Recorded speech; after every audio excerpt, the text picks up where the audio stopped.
光の速度で蹴られたことはあるかい? 많이 기대된다. 세계 정부의 최고 전력인 3대장은 각각의 구성원들이 무지막지한 힘과 개성들을 갖고 있습니다. 오늘은 이 3대장들에 대해서 알아보겠습니다.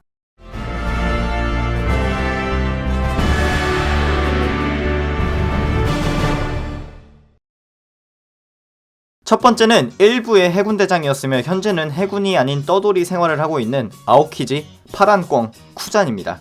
아오키지는 얼음얼음 열매를 먹은 자연계 능력자로 열매의 이름 그대로 결빙인간입니다. 첫 등장했을 때 인근 바다를 넘어서 섬 몇 개를 연결할 정도로 엄청난 결빙력을 갖고 있는데 이후 정상결전에서의 전투, 도플라밍고와의 짧은 싸움에서 볼 수 있듯이 강이 남은 원피스 세계관에서 최정상급이라고 할 수가 있습니다. 흥미로운 점은 아오키지의 모토는 한껏 해이해진 정의라는 건데 뭔가 군기가 빠져있는 느낌이 딱 들죠? 이 때문에 초반에 루피 일행에게 조금 우스운 이미지로 다가오는데 이후 맘만 먹으면 얼마나 강해질 수 있는지를 경험하기 때문에 마음가짐은 해이하나 힘은 전혀 해이하지 않다는 게 결론입니다.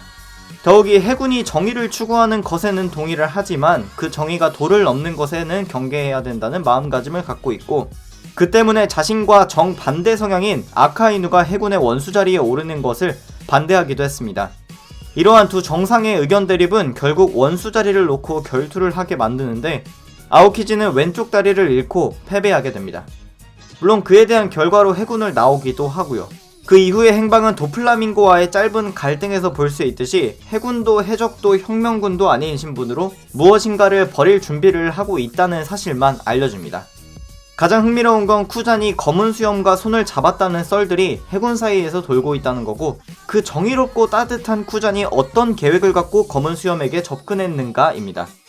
물론 이 모든 건 앞으로의 원피스 이야기가 진행되어야 알 수가 있겠죠.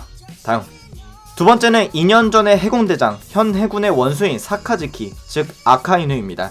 아카이누는 마그마그 열매를 먹은 자연계 능력자고 용암을 생성하거나 용암 주먹을 날리는 듯 그냥 말만 들어도 주먹 한 방 한 방이 엄청 치명적인 공격이라는 걸 알 수가 있습니다. 실제로 정상결전에서 흰수염 해적단이 2번 대대장인 에이스를 한 주먹에 그리고 흰수염의 머리를 반 정도 녹여버렸으며 흰수염에게도 제대로 한 방 맞은 뒤에는 다시 나타나서 전칠무의 징배에 배를 관통해 정신이 나간 루피에게까지 가슴에 흉터를 남기는 것도 모자라서 흰수염 해적단의 상징인 모비딕 호까지 가라앉혀버립니다. 실제로 오다 에이치로 작가는 2012년에 만약 아카이누가 원피스의 주인공이었다면 1년 안에 해적왕이 되었을 거라고 이야기했을 만큼 약점이 있을까 싶을 정도로 강한 캐릭터입니다. 거기에 아카이누의 모토인 철저한 정의는 무서울 만큼 철저합니다. 니코로빈의 과거를 보여주는 오하라 사건 때에는 혹시 고고학자가 숨어서 탈출할 수 있다면서 민간인들이 타고 있는 배를 포격해서 가라앉혀버립니다. 즉 단 1%의 악의 가능성도 허락할 수 없을 만큼 원칙적인 정의관을 갖고 있다는 거죠. 이런 무자비한 정의관으로 인하여 목적을 위하여 수단을 가리지 않는 모습이 작중에서도 자주 보이는데 그로 인해서 아군 적할 것 없이 반감과 두려움의 대상이 되기도 합니다. 정작 오로성은 이런 아카이누의 정의관이 새로운 해군을 만들 수 있다고 생각해서 그를 원수로 추천하기도 합니다. 앞서 말했던 것처럼 결국 아오키지를 쓰러뜨리고 아카이누가 해군의 원수가 되는데 철저한 정의를 실현하기 위해서 새로운 해군의 이미지를 현재 갖춰 나가고 있는 중입니다. 세 번째는 전 3대장이자 현 3대장이기도 한 노란 원숭이 키자루인 볼사리노입니다. 키자루는 번쩍번쩍 열매를 먹은 자연계 능력자로 광자를 이용하는 빛 인간이라고 할 수가 있습니다. 처음으로 전투하는 모습을 보여준 건 샤본디 제도여서였는데 2년 전 당시 초신성의 대부분을 혼자서 별로 성의를 보이지도 않으면서 거의 다 쓰러뜨리기 때문에 다른 두 대장 못지않게 무지막지하게 강하다는 거는 팩트입니다. 이런 키자루가 내세우는 정의의 모토는 애매하게 가는 정의인데요. 생각해보면 딱 아카이누와 아오키지의 중간이라는 걸 알 수가 있습니다. 너무 냉혹하지도 않고 그렇다고 너무 느긋한 정의도 아니라는 거죠.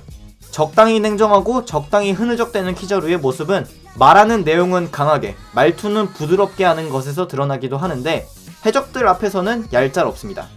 참고로 샤본디 제도에서 빛의 속도로 차여본 적이 있냐는 솔로 부대 능력대사를 남기기도 하는데 거기에 짱구는 유치원 원장 선생님이랑도 너무 닮아서 투잡디냐는 소리도 듣습니다.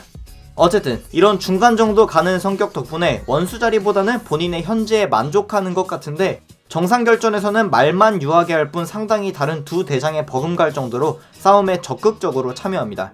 에이스의 해루석 수갑을 레이저로 잘라버리거나 트라팔가로의 잠수정을 타고 도망가는 루피에게 팔척 경곡옥을 난사한 것도 키자루였으며 흰수염 해적단의 1번 대대장 마르코를 쓰러뜨린 것도 키자루이기도 합니다.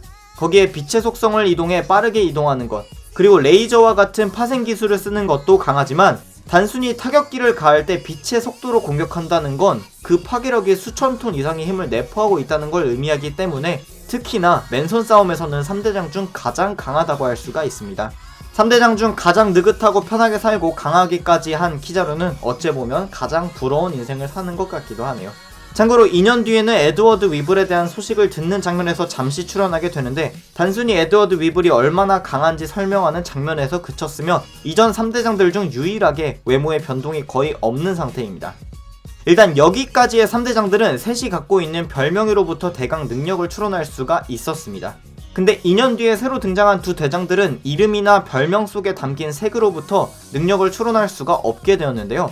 우선 현재까지 공개된 부분이 많은 이치오, 후지토라에 대해서 알아보겠습니다. 후지토라는 루피 일행이 도플라밍고의 나라에 도착했을 때 그곳에서 처음으로 등장을 하는데 애초에 해군의 원수가 된 사카즈키에 의해 파견된 상태였습니다.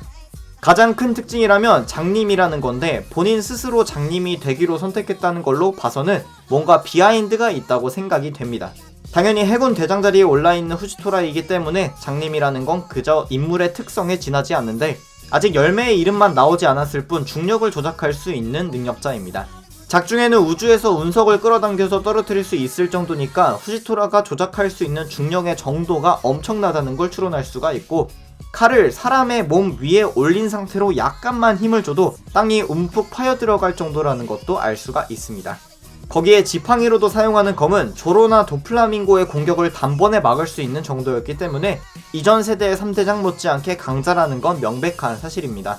또 도플라밍고를 임펠다운으로 운송해가는 도중 현재 원피스에서 밝혀진 현상금 중 가장 높은 10억 베리의 잭과 싸워서 바다 아래로 담궈버린 본인이기도 하고요. 성격적인 측면에서는 딱 아오키지의 성향에 아카이누의 성격을 갖고 있다고 할 수가 있는데 시민의 안전을 최우선으로 하는 따뜻한 해군으로서의 원칙과 자신이 생각하는 정의가 아닌 것일 때는 절대 용납하지 않는 모습까지 어느 한쪽에 치우쳐지지 않은 참 대장이라고 할 수가 있겠습니다.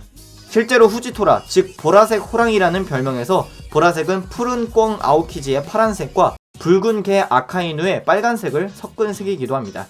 흥미로운 점은 후지토라가 생각하는 정의, 후지토라가 생각하는 해군은 현재 사카즈키가 이끄는 방향과는 상당히 다르다는 건데 드레스로자 사건이 일어난 이후 정부를 대신해 직접 사과한다며 리쿠왕 앞에 머리를 숙여서 정부의 무능함을 드러내는 모습부터 나라를 구한 루피 일행을 놔주는 것, 그리고 칠무의 제도에 대한 폐지를 주장하는 것까지 기존의 체제에 대한 많은 불신을 드러내기도 합니다. 더욱이 사카즈키와의 통화에서는 쪼는 것 없이 큰 소리 치면서 싸우기 때문에 현 3대장 체제에서 잠재적으로 탈주할 수 있는 가능성이 가장 높은 인물이기도 합니다. 무엇보다 루피에 대해 긍정적으로 생각하고 있기도 하고요. 마지막은 로큐규, 즉 초록소인데요. 로큐규는 본명도 능력도 생김새도 아직 드러난 게 없습니다. 그저 도플라밍고가 로큐규와 후지토라가 동급이라고 이야기한 것으로 보아서 후지토라만큼 무지막지하게 강한 건 확정된 사실입니다. 성향적인 측면도 색상을 고려하면 키자루의 노란색과 아오키지의 파란색이 섞인 초록색이기 때문에 정의를 추구하기는 하지만 그 자세가 애매모호하다 정도로 추론할 수 있습니다. 능력에 대해서는 전혀 드러난 바가 없지만 전대 3대장들이 모두 자연계고 이번 3대장에서 초인계인 후지토라가 공개되었기 때문에 아마 동물계가 되지 않을까 하는 추론만 가능합니다. 당연히 외형도 드러나지 않았는데 오다 H로 작가가 엄청 멋있게 생겼다면서 빨리 그리고 싶다는 걸로 봐서는 꽤 훈훈하지 않을까 생각도 해봅니다. 잠시 다른 얘기로 빠지자면 이 5명의 해군대장들은 일본의 배우들의 외모를 모티브로 삼아서 제작되었다고 하는데요.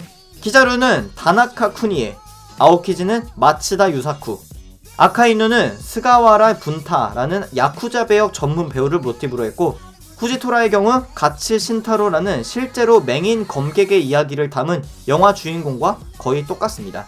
로큐구의 경우에는 기무라 타쿠야, 나카다이 타치야 등 현재 미남이거나 젊었을 적 미남이었던 배우들일 것이라는 추측이 일본에서 돌고 있기는 한데 역시나 이건 나와봐야 알 수 있습니다. 어쨌든 여기까지가 제가 정리해본 과거와 현재의 3대장들에 대한 정보였습니다. 재밌게 보셨다면 하단에 좋아요랑 구독 그리고 댓글도 달아주시면 제가 더 열심히 일을 할 수가 있습니다. 감사합니다. 지금까지 삐맨이었습니다.